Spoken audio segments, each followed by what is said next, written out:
सनातन शास्त्रामध्ये सर्वांचे स्वागत आहे. आज आपण एका अशा विषयावर सखोल चर्चा करणार आहोत जो आपल्या सर्वांच्या आयुष्याच्या केंद्रस्थानी आहे, आपली मानसिक शक्ती. पण ही काही सामान्य सेल्फ हेल्प चर्चा नाही आहे. आपण एक अशी प्राचीन कथा उलगडणार आहोत जी आजच्या न्यूरोसायन्सलाही की नाही अचंबित करते. कल्पना करा, एक लहान मुलगा आहे. तो जगातल्या सगळ्यात टॉक्सिक वातावरणात वाढतोय. त्याचे वडील एक शक्तिशाली अहंकारी राजा, जो स्वतःलाच देव मानतो. तो राजा आपल्या मुलाचा केवळ द्वेषच नाही करत, तर त्याला संपवण्यासाठी सगळ्या मर्यादा ओलांडतो. तरीही तो मुलगा प्रत्येक छळाला इतक्या शांतपणे सामोरा जातो, जणू काही त्याच्या मनाला कोणी स्पर्शच करू शकत नाही. बरोबर. ही केवळ प्रल्हादाची पौराणिक कथा नाही, तर ती सायकोलॉजिकल रेझिलियन्स म्हणजेच मानसिक स्थिरतेची एक मास्टर क्लास आहे. अगदी. आज आपण या कथेच्या माध्यमातून मनाच्या त्या अफाट शक्तीचं रहस्य उलगडणार आहोत. चला तर मग ही गोष्ट अगदी मुळापासून समजून घेऊया. प्रल्हादाचे वडील होते राजा हिरण्यकशिपू. हो, त्याला ब्रह्मदेवाकडून एक विचित्र वरदान मिळालं होतं की त्याला कोणी मनुष्य किंवा प्राणी दिवसा किंवा रात्री, घरात किंवा बाहेर, जमिनीवर किंवा आकाशात आणि कोणत्याही शस्त्राने मारू शकणार नाही. बरोबर. आणि या वरदानाने तो इतका अहंकारी झाला की त्याने स्वतःलाच देव घोषित केलं. हो, त्याचं संपूर्ण राज्य भीती आणि नियंत्रणावर चालत होतं.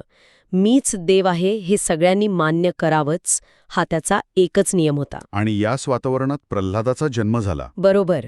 पण त्याच्या मनात जन्मापासूनच एक वेगळीच श्रद्धा होती. विष्णू हेच परमसत्य आहे. आणि वडिलांसाठी ही भक्ती नव्हती. अजिबात नाही. हे थेट बंड होतं. त्यांच्या अहंकाराला दिलेला तो सगळ्यात मोठा धक्का होता. आणि या संघर्षातला तो क्षण मला खूप महत्वाचा वाटतो. जेव्हा हिरण्यकशिपू प्रल्हादाला विचारतो, अरे तू शाळेत जाऊन सर्वात मोठं ज्ञान कोणतं शिकलास? तेव्हा प्रल्हाद काय उत्तर देतो? राग नाही, काहीच नाही. वडिलांना कमी लेखण्याची भावना तर अजिबात नाही. त्यात होती फक्त एक प्रकारची स्पष्टता, म्हणजे क्लॅरिटी. अच्छा.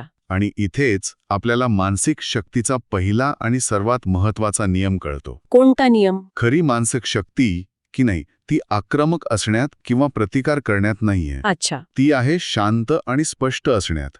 It's not aggression, it's clarity. Hiranyakashipu आक्रमक होता, पण त्याच्या मनात गोंधळ होता, असुरक्षितता होती. आणि प्रल्हाद शांत होता, कारण त्याच्या मनात स्पष्टता होती. यानंतर तर हिरण्यकशिपूचा अहंकार इतका दुखावला जातो की तो आपल्याच मुलाला मारण्याचा निश्चय करतो. हो. प्रल्हादाला डोंगरावरून फेकण्यात आलं, हत्तींच्या पायाखाली तुडवण्याचा प्रयत्न झाला. हो. आणि इतकंच नाही, त्याला विषारी सापांच्या खोलीत टाकलं, अग्नीत जाळण्याचा प्रयत्न झाला, पण प्रत्येक वेळी तो वाचला. पण खरा चमत्कार त्याचं वाचणं नव्हतं. नाही, खरा चमत्कार होता त्याची मानसिक स्थिती. तो प्रत्येक छळाच्या वेळी शांत होता. त्याने कधीच हे देवा मला वाचव किंवा माझ्या वडिलांना शिक्षा दे अशी प्रार्थना केली नाही. मग त्याच्या मनात नक्की काय चाललं होतं? त्याच्या मनात एकच भाव होता, जे काही घडत आहे ते एका मोठ्या दैवी व्यवस्थेचा भाग आहे. मी केवळ एक साक्षी आहे. हे ऐकायला खूप तात्विक वाटतं. हो, पण यामागे एक जबरदस्त मानसिक तंत्रज्ञान आहे.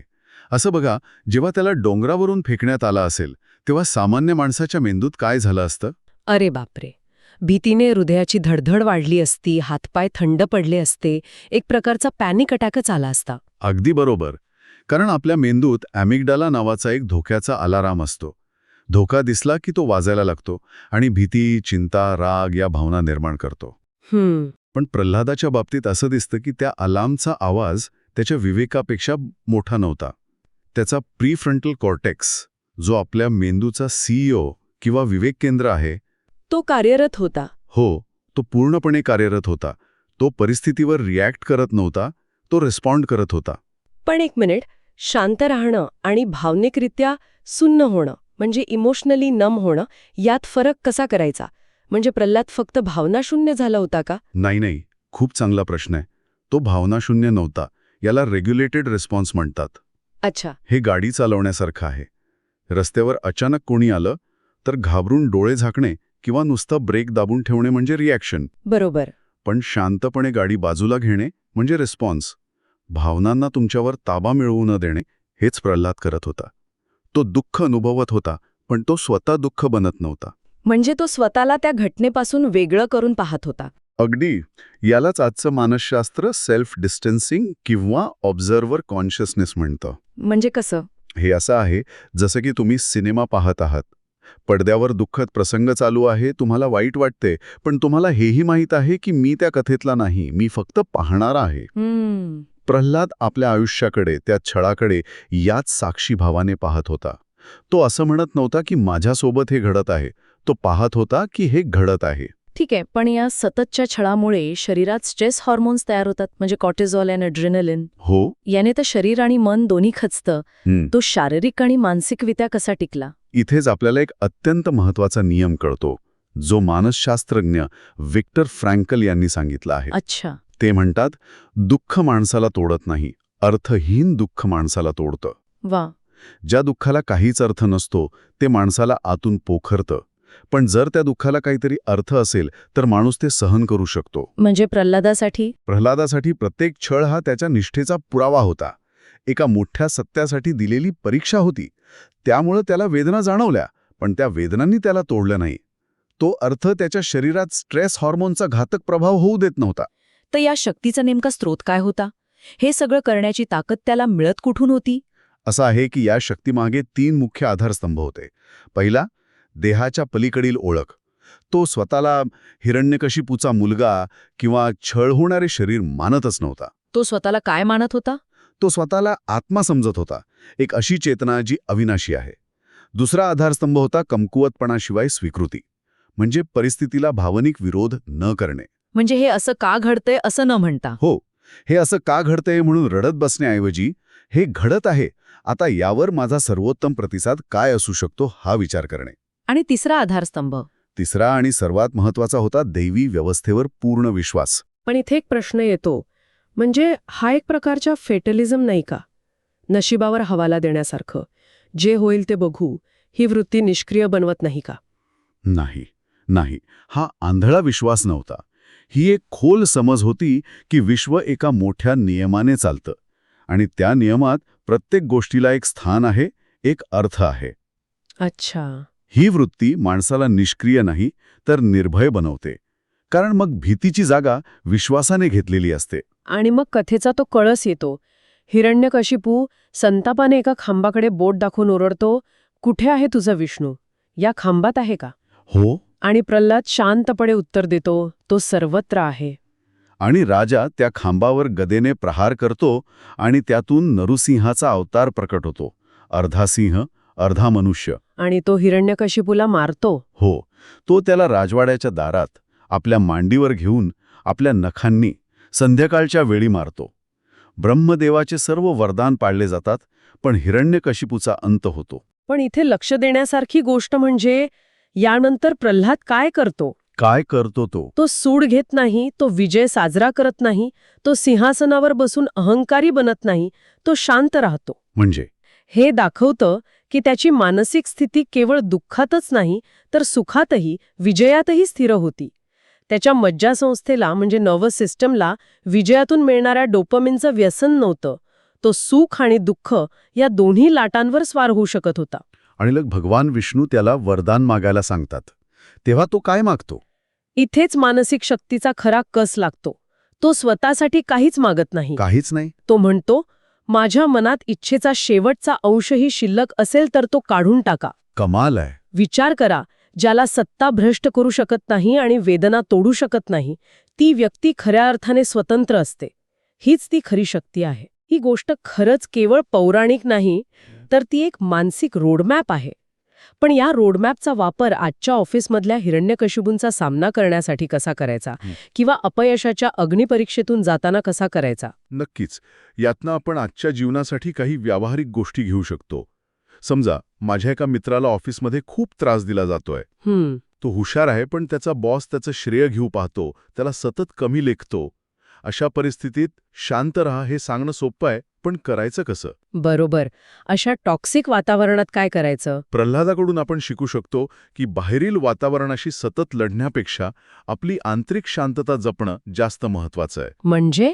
म्हणजे प्रत्येक गोष्टीवर भावनिक प्रतिक्रिया देणे टाळा. बॉसच्या प्रत्येक कमेंटला पर्सनली घेऊ नका, त्याला एक बाह्य घटना म्हणून पहा. जी तुमच्या आंतरिक स्थितीला प्रभावित करू शकत नाही. बरोबर. तुम्ही तुमचं वातावरण लगेच बदलू शकत नाही, पण ते तुमच्या मनात शिरणार नाही याची खात्री करू शकता. आणि जेव्हा तुम्हाला कोणी समजत नाही, जेव्हा लोकांना तुमचे विचार, तुमची मूल्य पटत नाहीत आणि त्यामुळे तुम्हाला एकटं पाडलं जातं. तेव्हा स्वतःला सिद्ध करण्याचा प्रयत्न करणं सोडा. ज्याच्याकडे आंतरिक स्पष्टता असते त्याला बाहेरील मान्यतेची म्हणजे व्हॅलिडेशनची गरज नसते. खरंय. प्रल्हादाने कधीच आपल्या वडिलांना पटवून देण्याचा प्रयत्न केला नाही. तो फक्त आपल्या सत्यात स्थिर राहिला. तुमची ती स्थिरता, ती शांतता हीच तुमची सर्वात मोठी ताकद बनते. आणि भीतीचं काय? अपयशाची भीती, भविष्यकाळाची भीती, यावर प्रल्हादाचा दृष्टिकोन कसा मदत करू शकतो? जेव्हा भीती वाटते तेव्हा स्वतःला एक प्रश्न विचारा. धोका नेमका कशाला आहे? माझ्या शरीराला, माझ्या प्रतिमेला की माझ्या अहंकाराला? अच्छा. बहुतेक वेळा भीती आपल्या अहंकाराला किंवा प्रतिमेला धक्का लागण्याची असते. प्रल्हादाप्रमाणे भीतीला स्वतःमध्ये मिसळू देऊ नका. फक्त एक साक्षी म्हणून तिच्याकडे पहा. आणि मग? जेव्हा तुम्ही भीतीकडे शांतपणे पाहता तेव्हा तिची शक्ती कमी होते. आणि शेवटचा पण महत्वाचा मुद्दा, जेव्हा यश मिळतं, जसं प्रल्हादाला राज्य मिळालं, तेव्हा यशाने अहंकार वाढू देऊ नका आणि दुखाने कटुता निर्माण होऊ देऊ नका. आंतरिकरित्या तटस्थ रहा. प्रल्हाद सत्तेच्या बदलाने बदलला नाही. हो. खरी मानसिक शक्ती वेदना आणि सत्ता या दोन्ही परिस्थितीत समान राहण्यात आहे. संघर्षाला शिक्षा समजू नका, ती एक परीक्षा आहे असं समजा. म्हणजे स्वतःला विचारायचं की हो, स्वतःला विचारा, यामुळे माझी कोणती शक्ती प्रशिक्षित होत आहे? प्रल्हादासाठी प्रत्येक छळ हा त्याच्या निष्ठेचा आणि स्थिरतेचा सराव होता. अडचणी आपल्याला मजबूत करण्यासाठी येतात, तोडण्यासाठी नाही. तर आजच्या चर्चेतून एक गोष्ट अगदी स्पष्ट होतीये. खरी शक्ती परिस्थिती बदलण्यात नाही, तर परिस्थितीने स्वतःला बदलू न देण्यात आहे. बरोबर. प्रल्हादाची कथा ही केवळ भक्तीची नाही, तर ती न तुटणाऱ्या मानसिक शक्तीसाठी एक गाईडबुकच आहे. एका वाक्यात सांगायचं झालं तर न्यूरोसायन्स ज्या मेंदूच्या भागांना आणि मानसिक अवस्थांना आज नावं देत आहे, त्या तंत्रज्ञानावर प्रल्हादाने हजारो वर्षांपूर्वीच प्रभुत्व मिळवले होते. वाव. हे केवळ मांडण्यापुरते नाहीये. हे एक आंतरिक तंत्रज्ञान आहे, एक इनर टेक्नॉलॉजी, जे आजही तितकेच उपयुक्त आहे आणि कोणीही विकसित करू शकतं. जर प्रल्हादाच्या या कथेने तुमच्या आतल्या शक्तीला जागं केलं असेल आणि तुम्हाला वाटत असेल की हा विचार इतरांपर्यंत पोहोचायला हवा, तर ही चर्चा तुमच्या मित्रमैत्रिणींसोबत नक्की शेअर करा. हो, या भागाला लाईक करा आणि आमच्या सनातन शास्त्र चॅनलला सबस्क्राईब करा. आणि कमेंटमध्ये आम्हाला नक्की सांगा, तुमच्या आयुष्यात असा कोणता प्रसंग होता जिथे तुम्ही रागाने रिॲक्ट करण्याऐवजी शांतपणे रिस्पॉन्ड केलत आणि परिस्थिती बदलली. पुढच्या वेळी भेटूया एका नवीन विषयासह. धन्यवाद.